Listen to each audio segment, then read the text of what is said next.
Hello, beautiful people. Welcome to this week's episode of the Montpelier Happy Hour here on WVEW LP Brattleboro. I am your host and producer of the show, Olga Peters, and this is where we talk about how everything in Montpelier shakes out for the rest of us. I want to welcome to the show Leslie Goldman, who is a representative for Windham 3, which includes the towns of Rockingham, Westminster, and Brookline.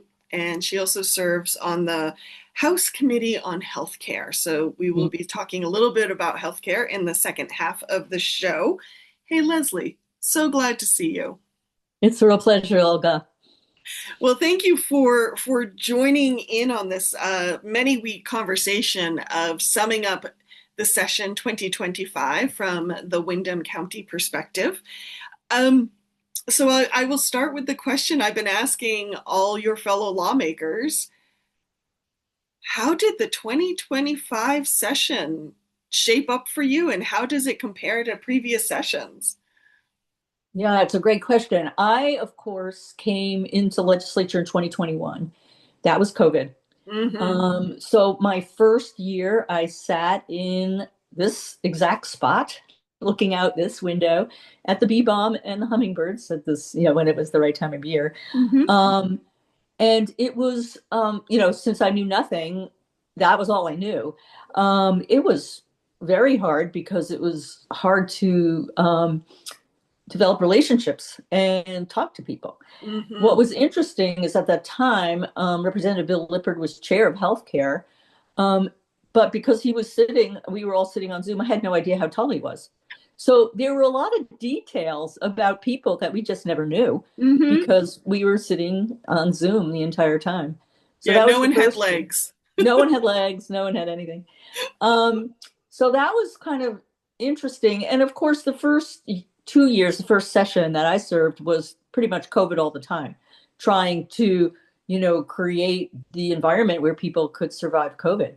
Mm-hmm. And, of course, Vermont did very well and was very proud to be part of that effort. Um, the second year, we were in the State House. That was a hard year because I didn't have a place to live. So it was Airbnb. So I was packing in and packing out every week. And that was very demanding.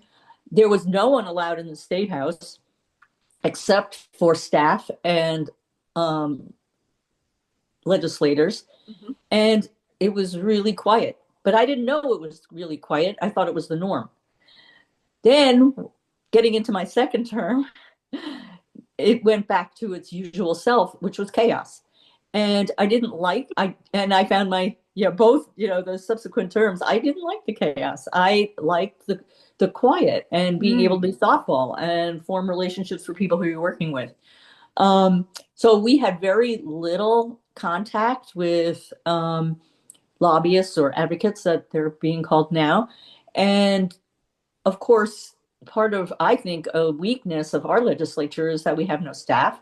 Mm-hmm. So I consider it unfortunate that we get a lot of information from the advocates, and that can be very skewed and biased, and I think problematic. Mm-hmm. So that's one of the concerns I have with the structure of how the Vermont legislature is. This third year was even more chaos because we were dealing with three enormous systemic problems. You've heard housing, healthcare, education, and to try and really redesign a system is enormous and takes a lot of time. The problem also is that we cannot obligate a future legislature to anything. So we Mm-hmm. only operate in 2 year increments. 2 years is not enough to redo anything Mm-hmm. on the level that we're talking about, healthcare, housing. I Right. mean, to create housing, that takes very long. To redo a system like healthcare, education, enormous. Mm-hmm. So it's a real challenge, the design of the system that we have, I think. Yeah. Mm-hmm. So, I have to admit, Leslie, I have often heard lawmakers say we're not allowed to obligate future legislatures to anything. And I always nod and I'm like, uh-huh. And then it just kind of dawns on me that I don't fully understand what that means because we put laws into place that last decades. So I guess I don't understand what the obligation is. Well, it's more like a financial obligation. I mean, think about the what we have to do with our the Ways and Means has to set the education tax rate has to happen every year. Mm-hmm. You can't do it for 5 years because you're obligating future legislatures. So you can Hmm. only obligate a legislature for the time that it is left in that particular legislature's time left. Does that make Okay. sense? Yeah. And I wonder, do you have any thoughts on why we do it that way? And it's okay if you don't know the answer because I'm sure it's long standing. I'm sure that it's custom, like you say. On the other hand, look at the difference between the previous term, which was a supermajority, and this term, which was not. So our supermajority could go wild and pass bills that obligate funds for the next 10 years, which then the subsequent legislatures have no control over, which means the voters have no access to. Okay, good point. Good point. Yeah, because that's kind of the point is that we want the voters, our constituents, to be in control of who's making those decisions. So if they, I could get voted out. We noted we saw a lot of people not win their elections. Many of us were disappointed about that. Mm, But the voters would not have wanted to be held, to be forced to take on things that they didn't agree with, hmm. and they wouldn't allow to be, vote for a candidate of their choice Okay. philosophically. Interesting. Yeah. Thank you. Thank Yeah, you. like a philosophical commitment to finance or whatever it might be. Hmm. Hmm. Or, even termination of pregnancy.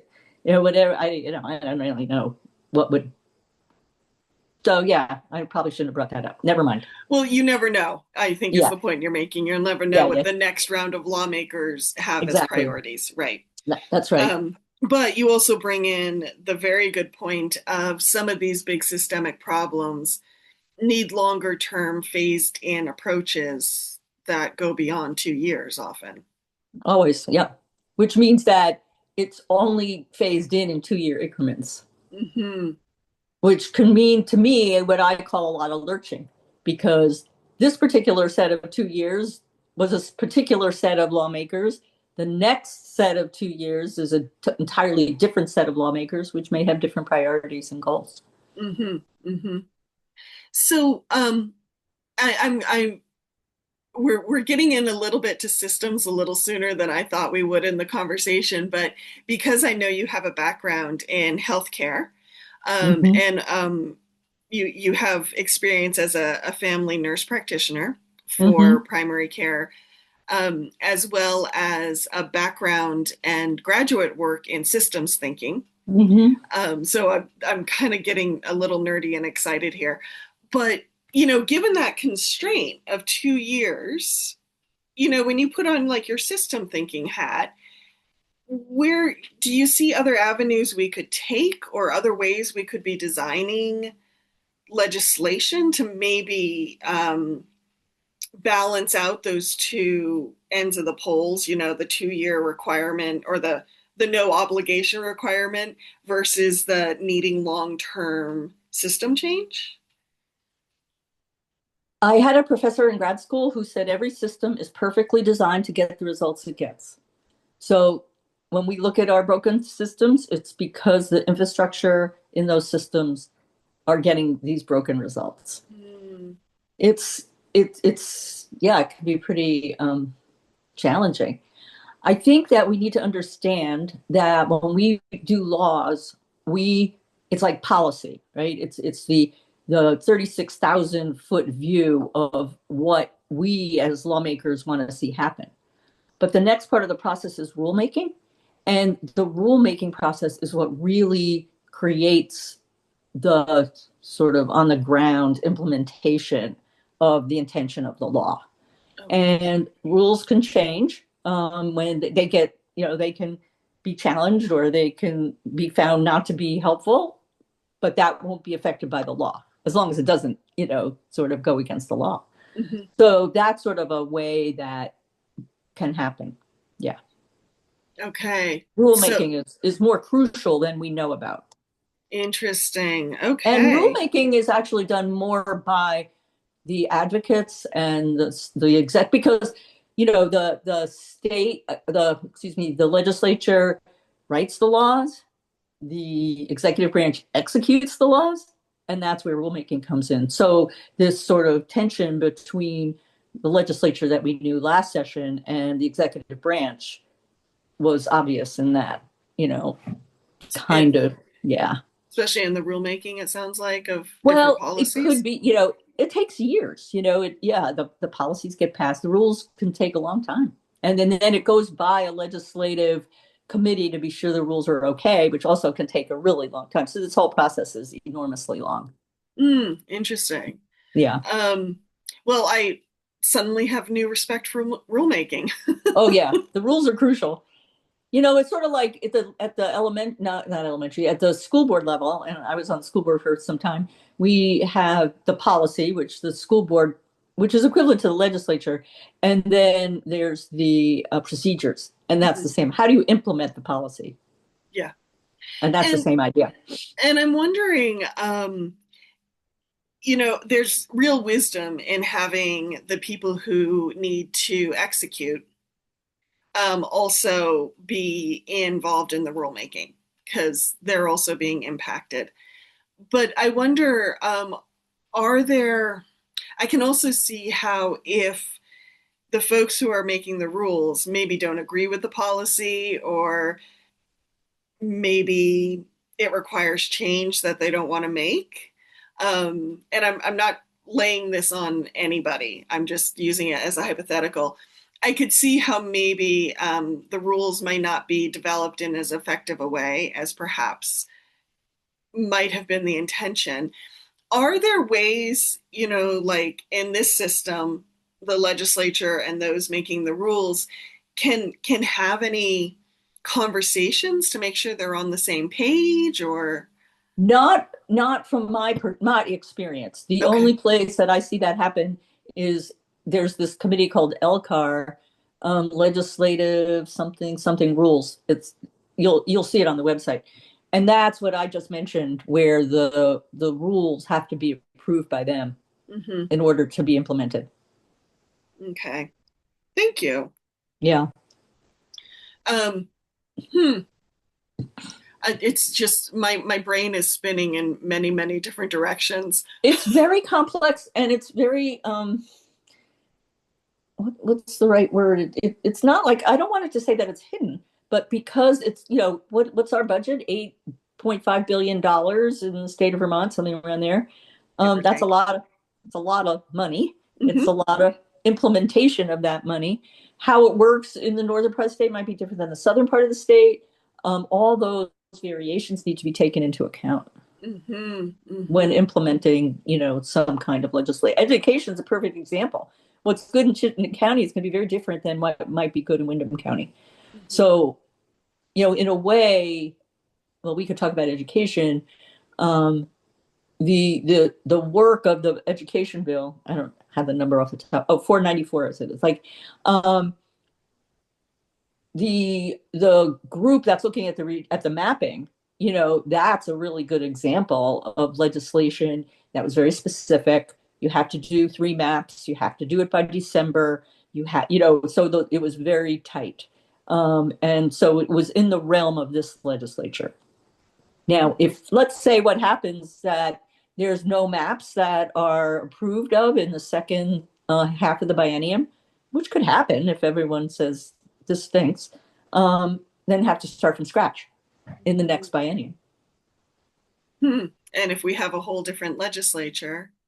Exactly. Yeah, fascinating. Yeah. um Putting your grad school hat on, I really liked what you said, what you paraphrased from your teacher, that broken results systems get the results that they are designed to get. um I guess it makes me wonder, and I take it from my view, especially on government systems, is quite often when we design a system, we assume it works. And if someone from outside that system is struggling to navigate it, we assume it must be their problem, not the system's problem. And so I'm putting those two thoughts together, and that just seems so huge. And like, how do you even start to pick that apart so that you can design systems with better outcomes? Because we need those right now, especially around education, healthcare, and housing. Yeah, I agree with you that we tend to blame the people. But I think that the data really shows that 80% of failure is the system failure, not Mm, human failure. So we just think, oh, we're going to replace the next commissioner and all going to be well. And we've seen a lot of churn, right, in our state government because I think people are being blamed for failure. And I think that's too bad. I think one of the Democratic caucus, which I'm part of, has five priorities, one of which is government accountability, mhm. which is a commitment to oversight and accountability that supports data driven solutions and affordability. So that's sort of the idea. And we are working on this for this biennium as Mhm. part of our caucus priorities. We have four others, which I'm happy to share if you're interested at some point.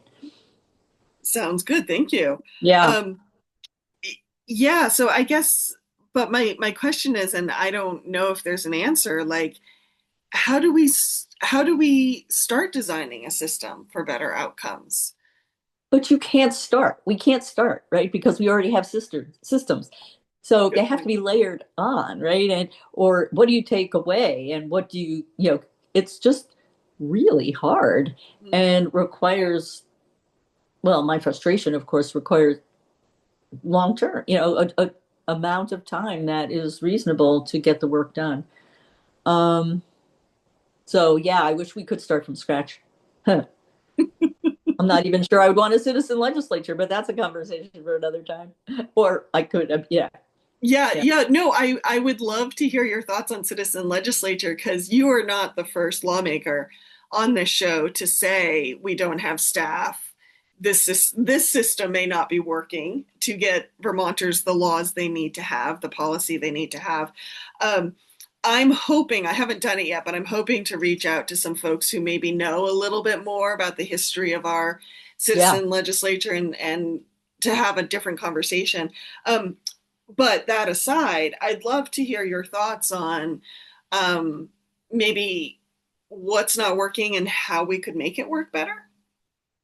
A couple things, I think. I imagine that this sort of model got started during farming season, and that's what drove it, which of course makes sense. Hmm. Um, and of course, we're a rural state, and of course, we're too small to real. We as Vermont are expected to do everything New York is doing, and that is not tenable if we want to be affordable. So that's Hmm. part of the problem is that we're just too small. Um, how to, we had a bill, it wasn't this session, it was the session before, um, that was trying to address making the legislature more accessible to a more diverse group of people. And, you know, I can only say, being from Windham County, that the experience of being in Montpelier is incredibly disruptive to one's life. Hmm. You leave, I have to leave Tuesday morning, I come back Friday night, um, and I'm gone, and that from the home, and that's hard. And people can adapt, but it's still stressful. Um, that I don't know how to change that, but I truly envy people who are within commuting distance. If I live 45 minutes away, I would probably commute, but I live an Hmm. hour and a half away, and spending 3 hours in the car is not practical. People in Brattleboro are 2 hours away. They're gonna be, there's no consideration for that Hmm. in the legislative, sort of milieu. Um, so that bill that came forward didn't address that, but what it did address was making access to healthcare, and that kind of thing, so that we could have people serve who needed health care and are part of a family. And, so right now, most of the people who are serving are retired older people and or people who have, families who can support them through it, get them Right. health care or have a salary or, whatever it is. But if you looked at the average age, it's very old. And with the latest turnover, it's even older, maler, whiter. Yeah. Okay. And more Interesting. conservative, obviously. Yeah. Yeah. Yeah. Hmm. Yeah. This when you talk about commuting to Montpelier, I'll just share a little story to because I think for me it always sums up how bless their hearts Montpelier and Chittenden sometimes forget about the rest of the state, and for good reasons. I can see how there's a lot of concentration in that corridor. Um, I was a Vista volunteer when in my younger days, Cool. and during that time, I think we had quarterly get togethers and trainings that we would all go to. And there were three of us, two from Windham, one from Windsor County. And we were always like through snow and sleet and hail and floods trying to drive up to Chittenden County where all the meetings happened, or sometimes they happened in Montpelier.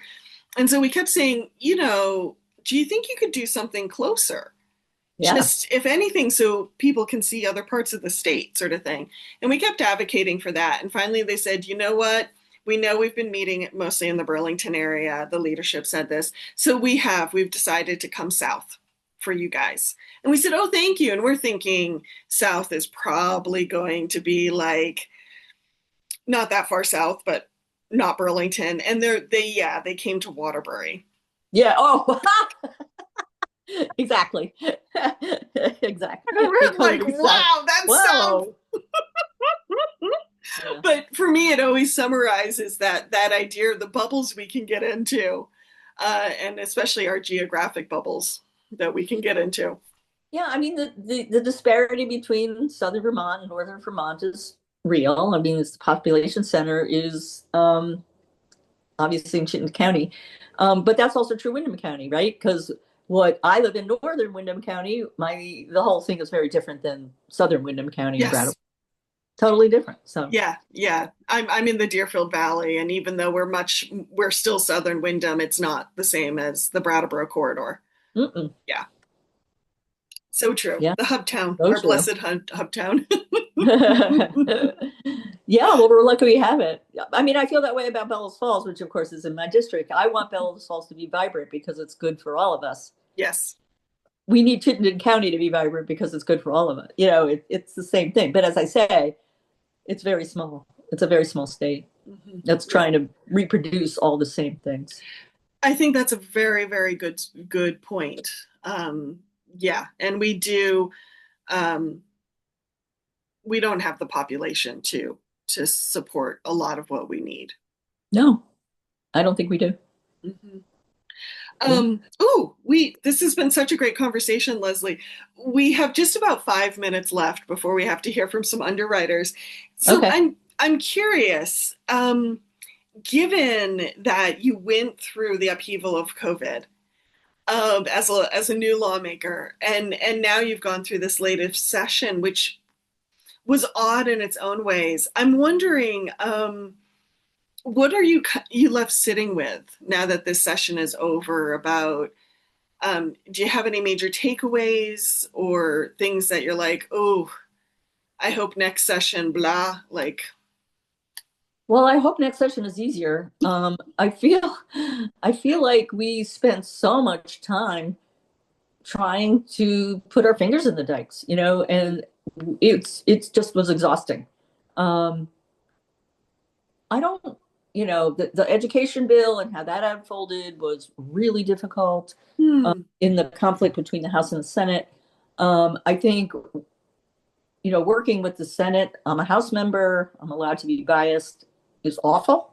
Okay. And yeah, the Senate, yeah, just the way that they seem to operate is really different. I am very appreciative, though, I will say, this is back on education, who was appointed to the redistricting committee because I think that they were some really excellent people. Representative Holcomb, she's amazing. Um, Representative Granning, also. So I have confidence in them in bringing to the table what's needed. I don't disagree, or I agree that we need to have redesigns our systems because, you know, but I thought that there was this conflict that was very bizarre, Hmm. which was we want our education system to be redesigned, but we don't want to pay any more taxes. So you Yeah. can't not pay for things if you want to improve them. And I didn't know how to reconcile that. Thank you for naming that. Unfortunately, I feel sometimes in Vermont in general, and I'm talking right down to the community level, we want to do better, but we're not willing to look at what that means for resources. Whether that means more time, whether it means more money, maybe, or something like that, where I don't know, maybe it's just because we've worked with scarce resources for so long, we're like don't want to. It's like that we're playing a game of dominoes, and Yeah. we're worried about shaking something loose. Um, but it does, I think, leave us in a conundrum often when we're trying to move forward. Yeah, and what's really interesting, and this is just a small example, but I think it's a good one, is there was a reappraisal bill. And I don't know if you've come across that, but the problem was that there are many towns that can't afford listers or can't afford to keep up with reappraisals or whatever. So they hadn't been, reappraised in many years. And well, in Rockingham, we happen to have a set of excellent listers. And we also just got reappraised this past year. But they were As did so the town angry around me. about the bill. It wasn't like they couldn't see beyond their own Rockingham experience. Yes, you're a good lister. Yes, you had a lister there before you who was really superb and got all the systems really up to where they needed to be. And they were just angry all the time. So I kept getting angry, emails about this terrible reappraisal bill, not thinking that Baltimore can't afford any of this stuff. And they haven't been, so it's just this, it's too small. I'm not as interested in local control as many people are, because I think local control can be too local, Mhm. or I worry about that. That's a So good that, point. Yep. yeah, I mean, when I was on the school board, I think we had 27 school board members for 1,800 kids. It was silly. To me. But, there I was in the room. Yeah. So that's another thing about Vermont. We want local control. We don't want to pay for it. And we want standards to be the same all over. And what about the kids who aren't getting exposed to the kinds of things perhaps here that they might get, in the northern part of the state? So that's not fair to the kids. Hmm. Yeah. Unfortunately, we're out of time, but Yeah. like I said, I'm glad you named it because I think it's a conundrum a lot of us deal with, but we don't actually kind of see it a lot of the time. Yeah. So thank you for naming it, Leslie. Representative Leslie Goldman and I will be right back after we hear from some underwriters here on WVEW LP Brattleboro. So stay tuned. Hey there, beautiful people. Welcome back to the second half of the Montpelier Happy Hour here on WVEW LP Brattleboro. If you're just joining us, I'm your host and producer of the show, Olga Peters, and I'm speaking with Representative Leslie Goldman, who represents Windham 3, the towns of Rockingham, Westminster, and Brookline. She also serves on the House Committee on Healthcare, so we'll be diving into that a little bit in this session. Before we do, I want to thank BCTV for taking the video version of the show, sharing it with stations around Vermont, as well as reminding people that the views and opinions of everyone on the Montpelier Happy Hour belong to those of the host and the guests, nobody else, not the platforms, not the radio stations. So send your angry emails to either the Montpelier Happy Hour at gmail.com or Leslie. Not to me. Not to me. Okay, just send them to me then. Yeah, yeah. Um, And Olga could send on what she wants. I'll send on what's pertinent. Yeah, exactly. So thank you so much for being here, listeners. Thank you so much, Leslie, for being here. Um, we want to talk a little bit about your committee work, but before we do that, I'm curious to hear about what might be happening around next session, looking ahead. And I think you mentioned during break talking about some ways to interact with the federal government, perhaps that might help Vermonters. Would love to hear a little bit more about that. Yeah, Zon Easties developed a group at the end of the session once we saw how things were declining. There was a very cute acronym, which I can't remember now. Um, but he worked really hard, and I participated in some of those meetings. And, we became fearful about losing federal support for many things. For Medicaid, theoretically, they can't touch Medicare, but I guess theoretically they can touch anything. Mm-hmm. And, it was the idea of how can we prepare? So I think some of this, the focus on the session coming up is how to prepare for the federal impact. We had meetings with members of the staffers of the federal delegation. So we've been informed about that a lot. But I don't know where it stands now because the Okay. last information I ever heard was in May. And I don't know what's happened in the last 3 months, 4 months. Yeah. Yeah, So well, things are changing and evolving all the time, especially at the federal level. I couldn't decide if I was just being an ostrich, but I decided that I wasn't going to follow along because every time I got a new piece of information, I got upset and then it was rescinded 5 minutes later. And I was just had to protect, my mental sanity. So, but we understand time has moved on and we're going to have to be very careful. I think there are immigration policies we know about. The SNAP debacle that our governor did was horrific. How do we not allow that? Mm-hmm. I don't know what our options are. I think that would become more likely through judiciary rather than healthcare. I'm not sure even where it would land, Mm-hmm. but there's a lot to think about in that realm. Yeah. When you mention SNAP, are you talking about or referencing when Governor Scott sharing information? Okay. Abhorrent. Mm-hmm. Yeah. Just sort of collapsing in the face of the Trump pressure. Okay. Yeah. Interesting. Now, just because I would love to hear your thoughts as a lawmaker, Scott had said, totally paraphrasing here, this is a federal program, so why shouldn't they have the information? But it sounds like you feel very differently about that.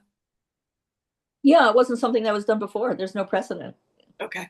And only now, when there's pressure from the federal government in this intrusive, heinous way, did he provide it. I just don't see why that was necessary. No, I think we Okay. need to protect Vermonters. Yeah, Thank you. Thank from potential misuse. you. It's Mhm. not like I'm feeling confident about the integrity of our federal government right now. All right. So, next session, it sounds like a lot of focus will be on the relationship between the state and the federal government. More the impact. Okay. Yeah. That the way things are moving so quickly in DC that yeah, that'll be an interesting conversation to have. No kidding. Or scary, interesting and scary. Yeah, it Yeah. depends. Yeah. Um, so another thing I'd like to touch on because it sounds like it may actually dovetail into these bigger conversations happening next session. You mentioned caucus priorities, and the first one being involved with like government oversight. Would love to hear the rest of them. Yeah. I'm a member of the Democratic caucus. We, of course, in Vermont don't have any party affiliation below the statewide level, so that's good. I mean, for school boards and whatever. But I'm happy. I feel like these are my people. We share values, so that's what's important to me about it. Mhm. And as you mentioned, one of our first ones was government accountability. It's a commitment to oversight and accountability that supports data-driven solutions um, by the executive branch. A lot of times things get passed, bills get passed. We talked a little bit about rules, Mhm. and they don't get implemented. They Hmm. don't hire the people to do the job. So there's this thing called vacancy rates. And when we do our budget adjustments or our total budget, the executive branch says, well, we have all these vacancy rates, so we can use that money for something else. So they're not implementing sometimes laws that we have passed because they claim they can't hire people or whatever. Yeah. So we need to hold them accountable. There are many reports that are written that we ask for in the legislature and don't necessarily get read, don't necessarily get implemented. So there's a lot of data and information just sitting there that we don't address. So that's a huge priority. The other priorities I think are more straightforward. Ed funding, that's going to be a big topic of conversation for the next year. We talked about the redistricting committee and the work that they're going to do. They have to have their report done by December. That's so right. That's where that's going to start. Healthcare, there's this huge sort of crisis going on at UVM or UVM Health Network. Many articles are coming out about it. People really, I will say out there that I'm a strong supporter of the Green Mountain Care Board. I think we need the regulation in order to rein in healthcare costs. There have been many, there was one slide that was shown which really demonstrated how in hospital, but outpatient medication treatment is the most expensive in the country by 3 times. I mean, it's absurd. And that's because of UVM Health Network. There's a problem between New York hospitals and how much Vermont money is going to New York hospitals. One of the bills we passed, which I'm very proud to have supported, was to have a monitor start looking at the UVM sort of process. And the letter came out yet today, maybe from Mike Smith, who is the monitor, was saying they were not being honest. So that's a big deal. I hope we are addressing that. Before you go on, I just want to clarify when you mentioned the amount of money going to New York hospitals. Yeah. Are you talking about the ones? There are a few hospitals that are actually part of the UVM network that are in New York. Yeah. Or is it Vermont residents who could go to a Vermont hospital? Oh, okay. So it's the ones that are in the network. In the network. Okay. But there is, money that comes from Vermont ratepayers, Vermont population to go and support the hospitals in New York. Okay. And it sounds like maybe it's out of proportion to what's coming from New York to support the hospitals.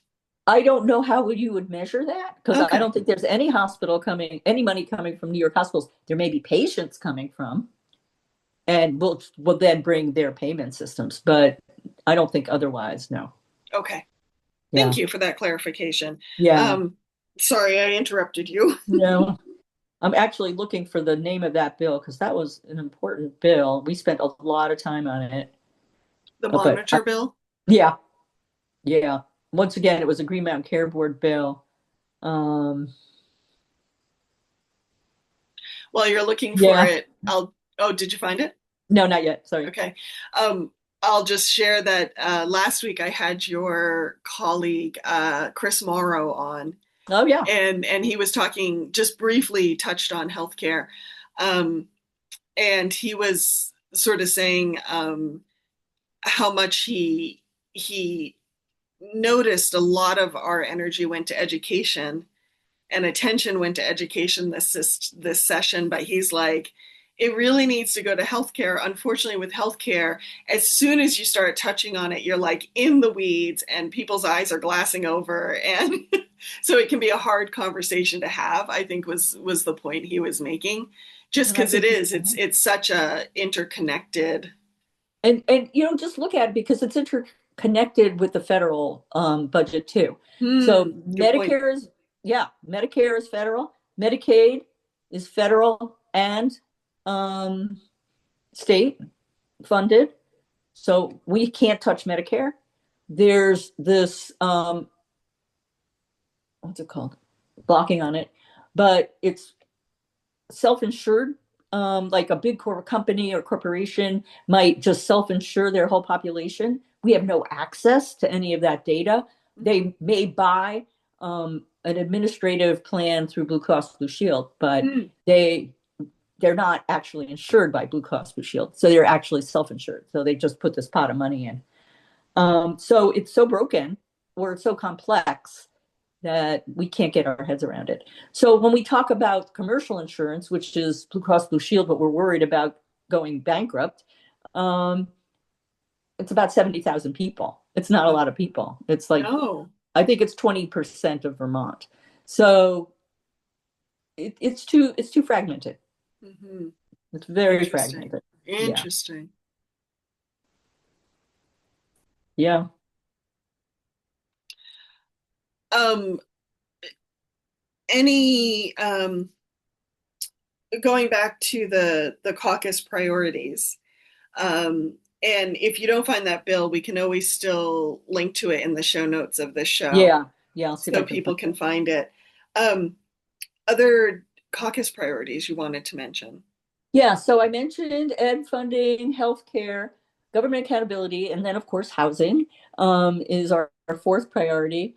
And the actual is a vision for housing infrastructure that ensures our state is meeting the needs of both current Vermonters and new Vermonters our communities and employers seek. Mm-hmm. And I think that's a beautiful statement. I support it wholeheartedly. It's long term. Mm-hmm. It's how do we get from here to there? We started this year with a housing bill that passed, and that was but that was quite a conflict with the Senate. It finally came out of conference committee, but it was brutal. Mm-hmm. But we did it. But once again, it's nothing fast. Yeah. Yeah. Yep. Yeah. And are there any, along with these priorities, are there any policies that either have gone through or are being proposed that could align with those priorities? Well, I think, the devil's in the details. So I think that a lot of what we did does align. Like in healthcare, there's this thing called certificate of need. And that was a process that people really found onerous and suffered through. So we changed that bill, and that was huge. And Green Mountain Care Board was responsible for certificate of need. So we changed all the thresholds. So it's not going to be anywhere near as difficult as it has been. So I think for healthcare, that's going to move faster. I don't know enough about housing to make a real statement about Okay. what we passed and how that's going to be implemented. But there's so many people involved that care a lot about it. Yeah. Yeah. Thank you. Yeah. And there's one more I Oh, want to say. Yeah, let me just finish with climate resiliency, which I don't think we want to lose track of.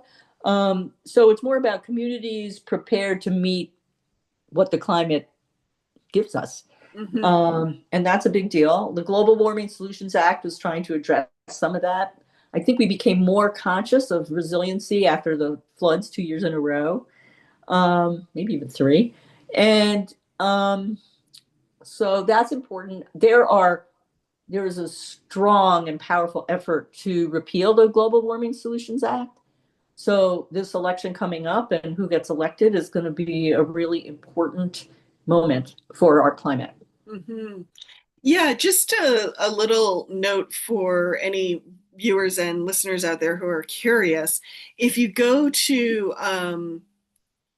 what are they called? The Committee on Energy and Technology? Yes, I think that's right. Yeah. If you go to that House committee and look at the bills that went before it, you will see a number repeal that start out repeal this, repeal that, repeal this, repeal that. And I believe it was Laura Sibilia who said a few months ago when I had her on the show, she said that's mostly what her committee worked on was making sure that the other bills weren't repealed, to kind of like stave off the tide of repeals that Yeah. kept coming before that committee. Yeah. The clean heat standard was another example of how things were manipulated to create a certain outcome for the election. That Hmm. was really unfortunate with misinformation You're abounding. talking about some of the numbers that were put out around how much fuel would cost. That's right. The increase in fuel costs. And so it was just really disheartening. Mhm. Thank you, Leslie. Anything else on caucus priorities? I think those are the five that you're going to see that we're going to keep thinking about. What we do as a caucus is we meet in December to revise. And so we'll see if these come through again or they get taken off or something added or deepened. So that's always a very powerful and good experience. Well, Yeah. and it gives you a way of focusing your energy, which is, And of course, crucial in such a compressed time frame. yeah, and of course, in our world, everything happens in committee. So all these things will then be all the bills then get parsed out. All the bills that have been introduced at the beginning of the biennium are still being have an opportunity for consideration, and then there'll be new ones that get introduced as well. So I didn't give you those numbers, did I? Yeah, I was just about to say, during the break, you brought up some really interesting data about the number of bills that go forward versus pass. So yeah, if you would dive into that, I think listeners would like it. Yeah, I think it's really interesting that the House introduced 521 bills that were introduced into the House. They then get distributed to the appropriate committee of jurisdiction. And then the leadership in that committee decides which bills are going to be taken up. And then what happens is if it's called taken up, it's like a big bulletin board, Yeah. the wall. So, you take it off the wall and leadership has to make that decision. The bills enacted out of low battery. How much time? I don't know how much more time we have. We've got about 10 minutes. Okay, I think I should last 10 minutes. That out of the 521 bills that were introduced in the House, the number enacted actually turned into law 73. Wow. Yeah. So there's a lot of very good bills that don't get taken up because there isn't time or it's not a leadership priority. So it's really the leadership in committees that make that decision. Well, and I think what was interesting when you and I were talking during the break, bringing this back to that concept of the citizen legislature, 521 bills, all of them probably went through legal counsel to make sure that they were written appropriately and they didn't, Constitutional. Yeah, we're constitutional. So that's a lot of work to then it's a lot only of waste. turn around 73. Yeah. It's a lot of work. It feels like a lot of waste. A lot of them are personal agendas, and that's really distressing. Yeah, I find it. Well, the other thing about the citizen legislature we were talking about is that we don't have staff. So we get a lot of information from biased sources, advocates, and lobbyists. And I had a really great intern. So interns can be very helpful, but it's really hard to be able to go deep into everything. You just can't. There's too much. So right. Yeah, it's a frustration. Well, and I think it's one worth keeping an eye on because as you were telling me, that ratio of like 521 to 73 is not unusual. It's not like just because this session was kind of tough. No, I think it's pretty standard. Okay. In my years, In your experience. Yeah, I've been there 5 years. So, but my first years were a little odd. I'm starting to wonder if that's just how sessions are going to be from here on out, just a little odd. Yeah.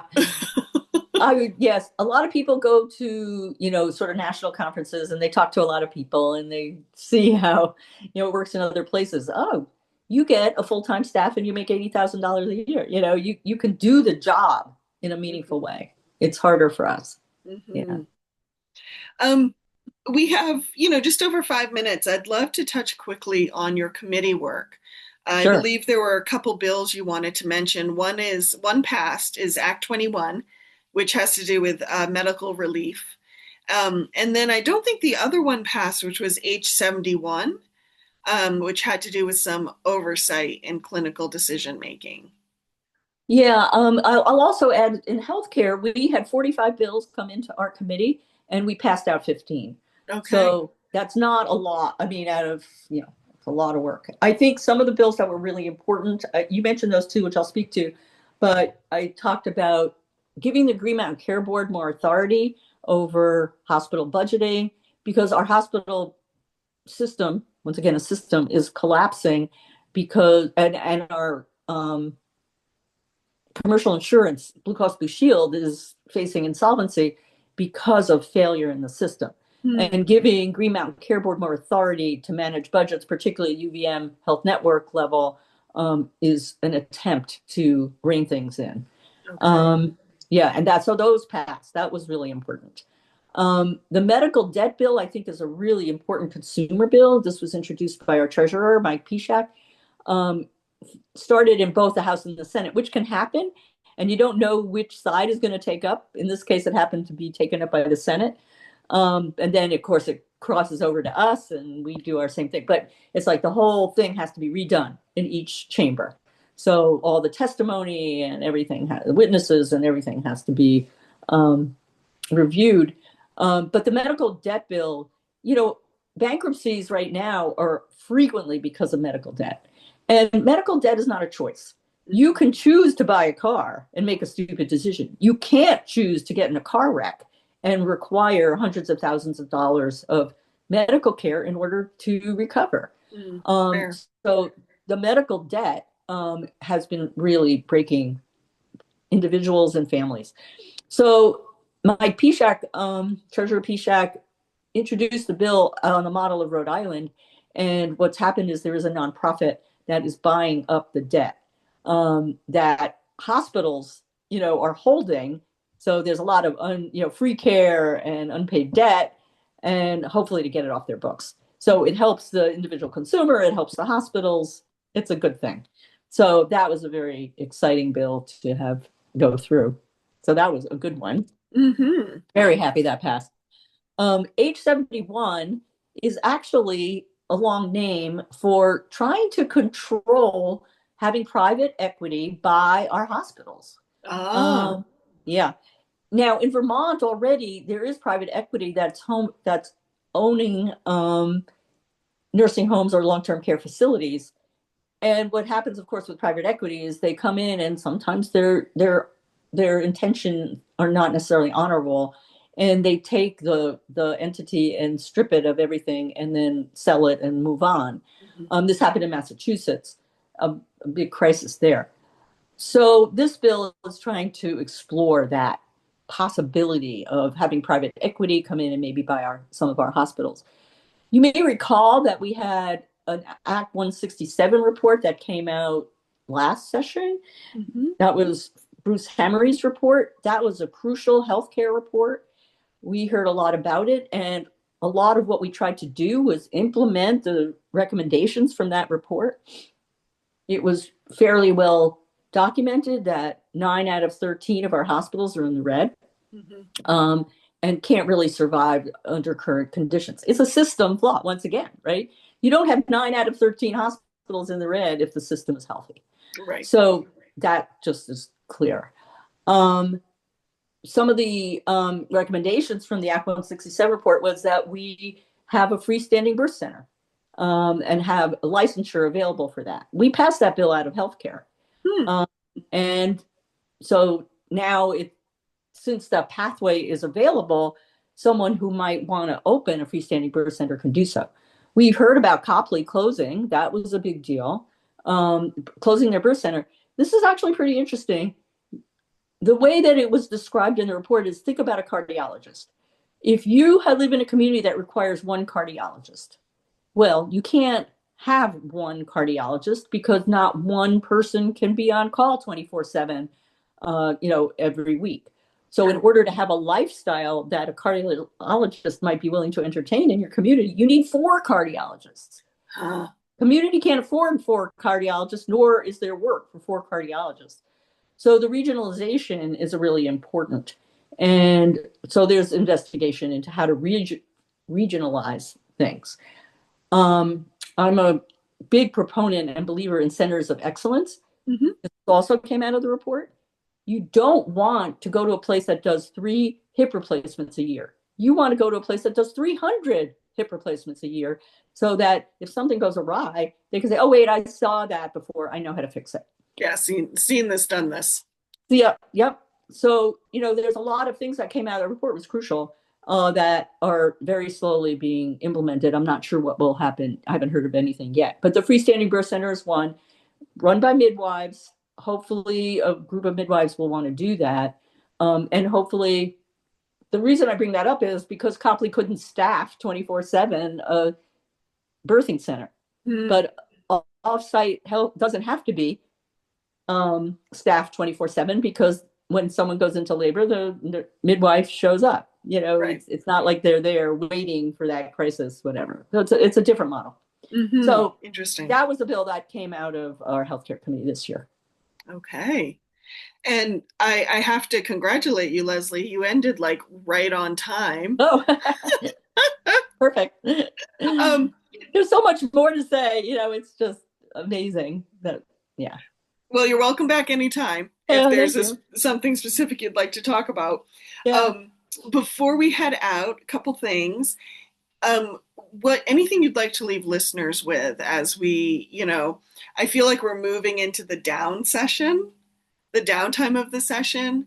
Any reports you think people should keep an eye out for, committee meetings, things they might want to keep an ear to the ground on? I think the redistricting in education is going to have a huge, huge impact on everything. So once that comes out, it can then start the continuing conversation about what our education system might look at. I think in healthcare, it's going to be hospital budgets. The Green Mountain Care Board now will have their hospital budget. I think they have to give their hospital budget recommendations by September 30th or something. So that's coming right up. That's going to be important. There was a bill that we passed that was really important about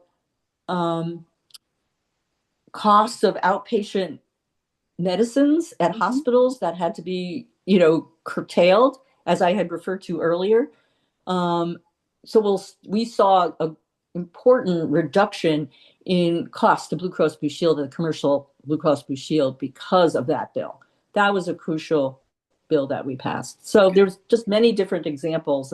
Everything sounds small, but it adds up because it's a system. Yeah, it all has influence. Yeah. Thank you. If people wanted to reach out to you, how can they do that? I have a website. Just go Representative Leslie Goldman, and it'll come right up. Vermont. If you add Vermont, then it's a given. Thank you. As always, the Montpelier Happy Hour is on WVEW LP Brattleboro every Friday at 2 and rebroadcasted on Wednesday mornings. You can also find us on YouTube and wherever you find your podcasts and on BCTV. So I hope everyone has a good weekend. Thank you for joining us. And Leslie, thank you for joining us. Thank you, Olga. It's been a pleasure.